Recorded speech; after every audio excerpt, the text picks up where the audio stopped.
വിലവർദ്ധനവിൽ നിന്നും 100% പരിരക്ഷ. ആഭരണങ്ങൾക്ക് 0% പണിക്കൂലി. പൂക്കൂട്ടുംപാടം മാരിഗോൾഡ് അവതരിപ്പിക്കുന്നു മാരിപ്പൊന്ന് 2025.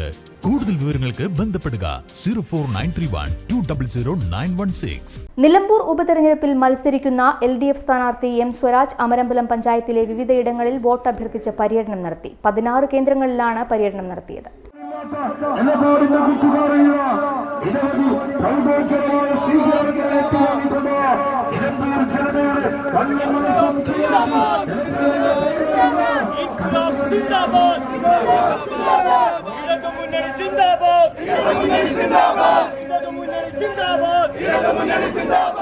രാഷ്ട്രീയ എതിരാളികളുടെ ദുഷ്പ്രചരണങ്ങൾക്ക് മറുപടിയായും നിലമ്പൂർ ഉപതെരഞ്ഞെടുപ്പിൽ മത്സരിക്കുന്ന തനിക്ക് വോട്ട് അഭ്യർത്ഥിച്ചുമാണ് LDF സ്ഥാനാർത്ഥി M സ്വരാജ് അമരമ്പലം പഞ്ചായത്തിന്റെ വിവിധ ഭാഗങ്ങളിൽ പര്യടനം നടത്തിയത്.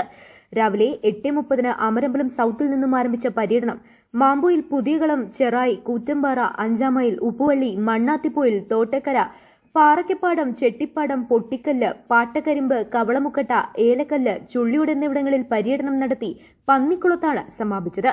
പര്യടനത്തിന്റെ ഭാഗമായി മജീഷ്യൻ മുതുകാടിന്റെ വീട് സന്ദർശിച്ചു. GUPS പറമ്പ, JHSS Pookkottumpadam, special school Pookkottumpadam തുടങ്ങിയ സ്കൂളുകളിലും സന്ദർശനം നടത്തി. തോട്ടക്കരയിൽ നടന്ന പരിപാടിയിൽ SSLC, +2 പരീക്ഷകളിൽ ഉന്നത വിജയം നേടിയ വിദ്യാർത്ഥികളെ അനുമോദിച്ചു. വിവിധ കേന്ദ്രങ്ങളിൽ M സ്വരാജിനെ കൂടാതെ Kazhakkoottam MLA Kadakampally Surendran, Ottapalam MLA K Premkumar, Kongad MLA K Santhakumari, CPM സംസ്ഥാന സെക്രട്ടേറിയറ്റ് അംഗം MV ജയരാജൻ, സംസ്ഥാന കമ്മിറ്റി അംഗം advocate K Anilkumar, Gafoor P Lillies, Haneefa Pulamanthole, V Sasikumar, Firoz Babu, VP Haneefa, KP Aneesh, V Haneefa, Ananthakrishnan, Sakariya, K Renukaya തുടങ്ങിയവർ സംസാരിച്ചു. നാളെ ചുങ്കത്ര പഞ്ചായത്തിലെ കുഞ്ഞാൻപടി, പള്ളിക്കുത്ത്, നരയൻപോയിൽ, കാട്ടിലപ്പാടം മദ്രസ, കൊന്നമണ്ണ, തച്ചക്കോട്, കോട്ടേപ്പാടം, കളങ്കുന്ന് ടൌണ്, ചളിക്കുളം, വെള്ളാരംകുന്ന്, കാട്ടിച്ചിറ, പുലിമുണ്ട, പൂക്കോട്ടുമണ്ണ, പാതിരിപ്പാടം, ചുരുക്കി, കോലേമ്പാടം, പലയക്കോട്, കൈപ്പിനി, മുണ്ടപ്പാടം, ചെമ്പൻകൊല്ലി, എരുമമുണ്ട തുടങ്ങിയ സ്ഥലങ്ങളിൽ പര്യടനം നടത്തും. അമരമ്പലം പഞ്ചായത്തിലെ സ്ഥാനാർത്ഥി പര്യടന പരിപാടിയാണ് ഇപ്പോൾ ഇവിടെ എത്തിച്ചേർന്നിട്ടുള്ളത്. ഇന്ന് വൈകിട്ട് 7:30 അമരമ്പലം പഞ്ചായത്തിലെ പര്യടനം പൂർത്തിയാക്കും.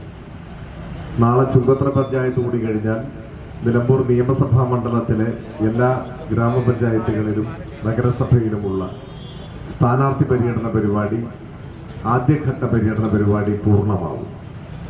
ഈ സന്ദർഭത്തിൽ നിലമ്പൂർ നിയമസഭാ ഉപതെരഞ്ഞെടുപ്പിന്റെ രാഷ്ട്രീയ പ്രാധാന്യത്തെക്കുറിച്ചെല്ലാം, തെരഞ്ഞെടുപ്പിൽ ഇടതുപക്ഷം വിജയിക്കേണ്ടതിന്റെ ആവശ്യകതയെക്കുറിച്ചും ഒറ്റപ്പാലം MLA പ്രിയപ്പെട്ട പ്രേംകുമാർ ഇവിടെ ഇതിനോടകം വിശദീകരിച്ചിട്ടുണ്ട്. സ്വാഭാവികമായും അക്കാര്യങ്ങളെല്ലാം നിങ്ങൾ ശ്രദ്ധാപൂർവം കേട്ടിട്ടുണ്ടാവും എന്നാണ് ഞാൻ വിചാരിക്കുന്നത്.